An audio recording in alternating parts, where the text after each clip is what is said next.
Hey everyone, it's Habiba. Welcome back to my channel. I'm so happy to be back at you with another video. So in today's video, I'm going to be highlighting some top news stories from 2022, just some stories that really stood out to me that I want to highlight before we close the year. So coming in at number 1, and this is in no order of importance, but rather just what I've chosen to be the first story, is the first birthday of the Nonuplets born in Morocco to Malian mother Halima Cissé and father Kader Arbi. Recall that this group of 9 babies was born last year in 2021, and their birth made international headlines because it was 9 babies born all at once. So this multiple pregnancy, and the couple is not said to have used any fertility treatment. So it was a very fascinating, very amazing story. All right, and so in May of this year, the 9 babies celebrated their first birthday in Casablanca, Morocco, where they were born. So I'm going to read to you a bit of an article that I found around their first birthday. So the article reads, I'm just reading off my iPad here. They mark their first birthday this week. They're all in good health, and the family hopes to head back home to Timbuktu soon. So this is from May 2022, a couple of months ago. And then the article continues, Arbi, so that's the dad, has just come back to Morocco for the first time in 6 months, along with their 3-year-old daughter. She had remained in Timbuktu while her mother was transferred first to Bamako, then Casablanca, and met her 9 siblings for the first time this week. Ahead of the birth, Cissé was flown to Morocco by the Malian government for specialist care, and the authorities continue to support the family from a distance. The health and well-being of the children was made possible thanks to a number of doctors in Mali and Morocco, the Malian authorities and King Mohammed of Morocco, who allowed the mother to be transferred to the kingdom in the middle of the COVID-19 pandemic. So I wish these Nonuplets all the best as they're now 1 year old, and as they move into 2023, I also wish the parents all the best, and I'm very happy to hear about the health and success of their children. One thing I want to say is hats off to both the Malian and the Moroccan governments. I'm very happy that the Malian government supported this mother, Halima Cissé, as she gave birth to the 9 children. She did require specialist care because this is what's considered a multiple pregnancy. It's not an easy pregnancy, and there are a lot of medical concerns around this type of pregnancy when there are so many babies going to be born at once. So I'm very pleased that the Malian government sought specialist care for her in Morocco, and that Moroccan medical facilities were able to offer this care during pregnancy, during delivery, and then also post-delivery, that they were able to monitor the mother and the babies for a significant period post-delivery. I'm very pleased to hear about that care and that collaboration, that partnership between these 2 African countries. And I'm also very happy that all of this took place in the continent, in Africa. No one had to be flown to Europe, to America. So the capacity is there, the specialist care is there. So it's a testimony to the medical capacity and the specialist care that exists throughout many African countries. What a beautiful maternal health success story, and one of the top stories coming out of 2022. On to the next story, and this story is from May 6, 2022.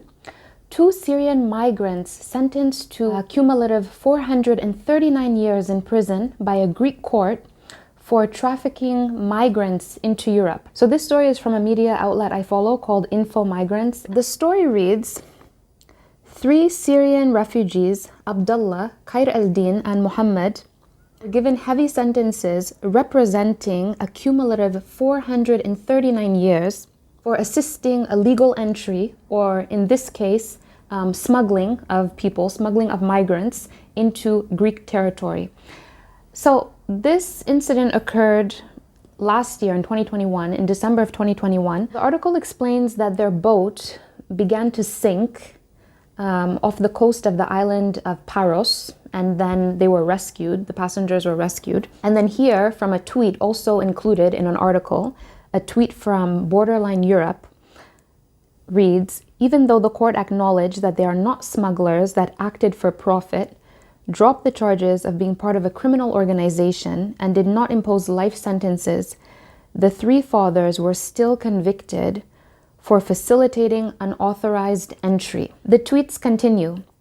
Khair al-Din, one of the Paros three, sentenced to 187 years in prison for steering the boat, decided to take a boat only after he had already tried 3 times to reach Greece by land but was pushed back each time by the EU border guards. The real crime is the border regime.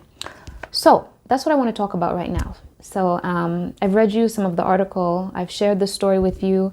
That was just to give you a gist of what the incident is all about. So I remember reading this story a couple months ago. It came up in my news feed. So I remember thinking that the sentencing ruled out by the Greek court was unfair and rather extreme, considering the situation of those 3 migrants who were accused for having, been the captain, been the assistant, for having smuggled passengers into Europe.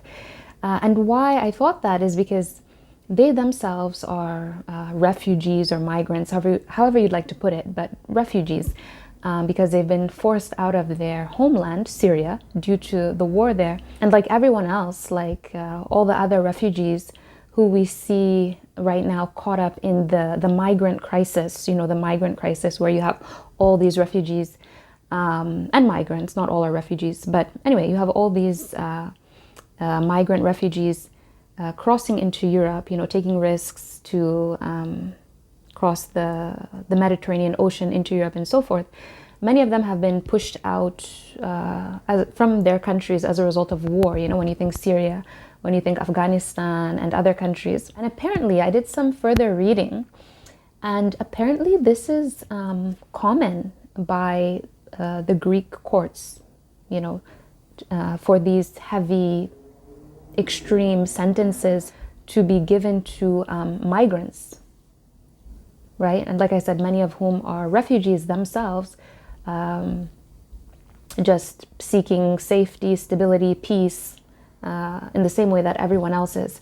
So what do you think about this story? What do you think about the ruling from the Greek court? All right, so one of the reasons I find the sentencing from the Greek court very problematic is because many of the conflicts that we see happening now in Syria and elsewhere, and many former conflicts that we saw in countries like Afghanistan and Iraq, from which migrants are still pouring out in large numbers. Many of these conflicts have been started and supported by Western nations.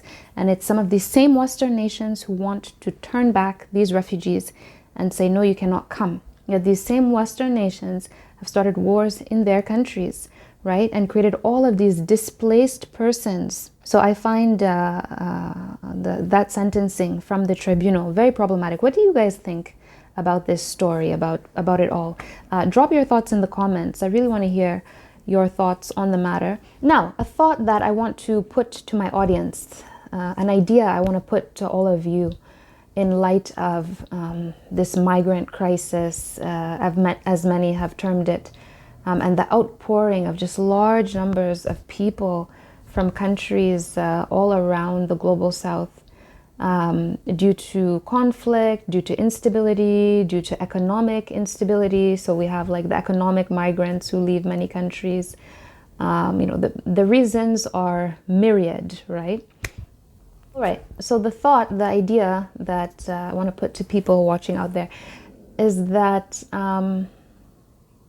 perhaps some of these migrant refugees should consider settling in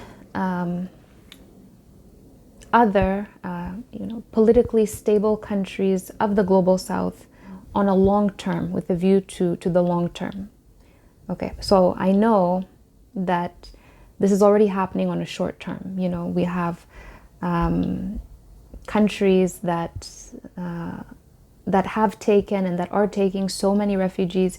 You see countries like Turkey really, a country like Turkey that's welcomed so many Syrian refugees. You see other countries, Jordan, Lebanon, so forth, countries in Africa. I think Sudan welcomed like 100,000 Syrian refugees, if I'm not mistaken. Rwanda has taken refugees. Uganda, I believe, Uganda, not just Uganda, but also other African countries as well. But Uganda just stands out because I remember reading this or hearing about it in a news story. Took a number of Afghan refugees recently. So this is very good, and like hats off to all these countries. Right? What you see, and what I know particularly with, say, a lot of people who might consider themselves economic migrants, say coming from countries like Guinea, Gambia, Mali, so forth, is that many of them have this view to Europe. It has to be Europe. It has to be, you know, the European countries, France, England, Germany, Italy, so forth. But the reality is these countries don't want them, right? That's the reality. That is the reality. And of course, I think every African should just be able to walk into Europe. That's a story for another day, right? Just given, anyway, story for another day. However, considering that these countries don't want them, they don't want African migrants, they don't want Middle Eastern migrants, you know, and there are so many programs in place now to repatriate them. Remember a couple months ago when the UK was trying to make that arrangement with Rwanda to send illegal immigrants or illegal migrants, so forth, who had crossed via the channel, between UK and France, who had crossed via that route. They wanted to send them to Rwanda. Remember how that went? But then it never worked out because Rwanda was asking for certain war criminals that UK give up some of their war criminals, right? Anyway, so the point I'm making is that these European countries, they don't want the migrants from Africa. They don't. That's the reality. Many of them, they're going underground. They're getting caught up in contraband activities. They're getting caught up in those activities, in the trade of you know what, and other activities, right? So yeah, there's a lot to reflect upon there. You know, there's really a lot to reflect upon. So how about considering migrating to countries in the region that are more economically and more politically stable? So if I think of the West African region, for example, you have a country like Ghana. So how about a country like Ghana? How about a country like Gabon? I think of a country like Kenya or Botswana. Now I'm on the other side of the continent.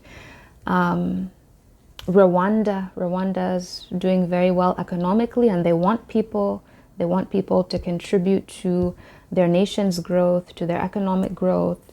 They've done such a phenomenal job at rebuilding their nation since the genocide that they had.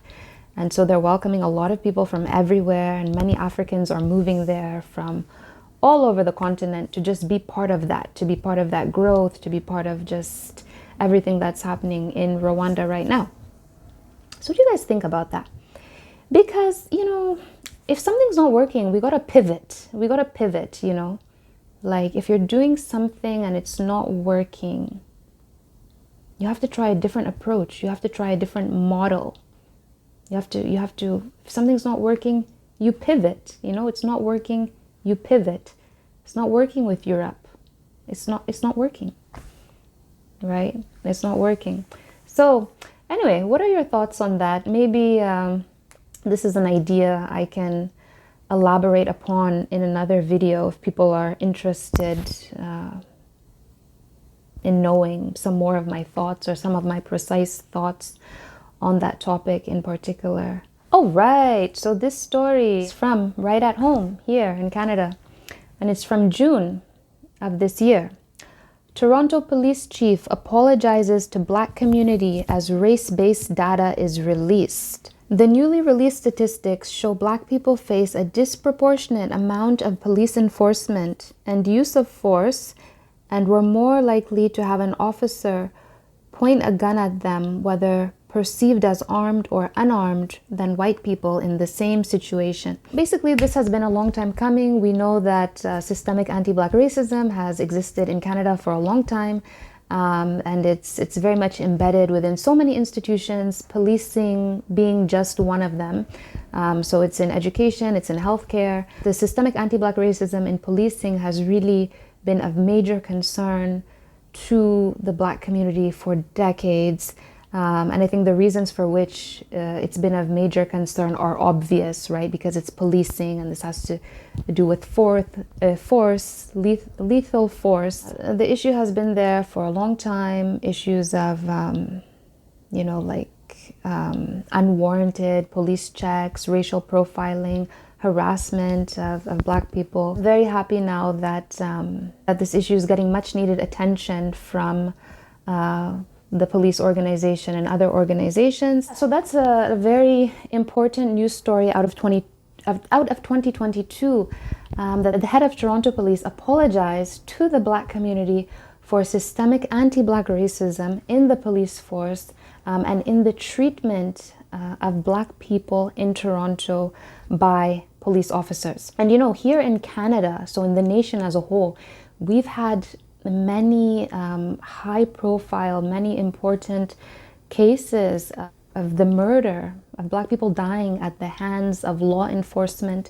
I think of Andrew Loku. I also think of the death of Regis Korchinski-Paquet. So for everyone out there who thinks Canada is some kind of haven for Black people, think again. Yeah, think again. Just do some reading and just listen a bit to the stories of Black Canadians. Righty, so on to our next story.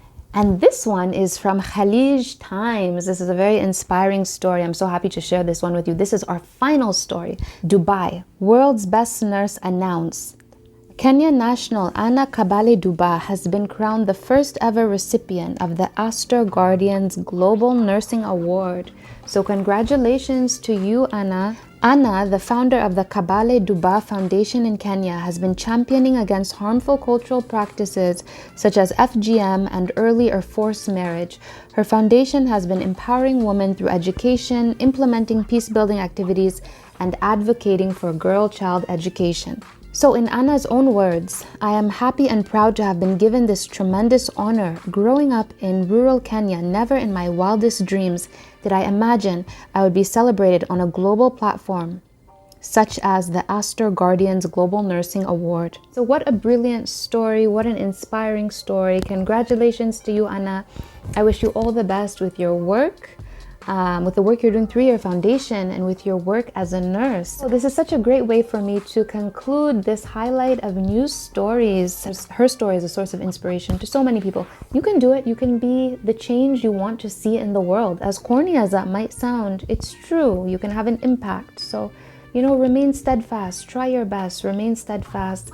Get an education. Go out there every day. Just keep trying. Even when you fall down, keep trying, get up again. There's so much at stake, and sometimes so many people are looking to you. So try your best to keep your spirits up.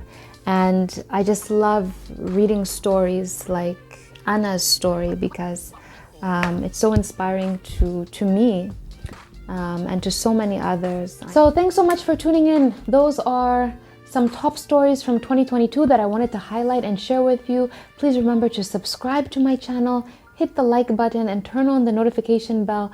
I look forward to seeing you in my next video. Thanks so much. Bye.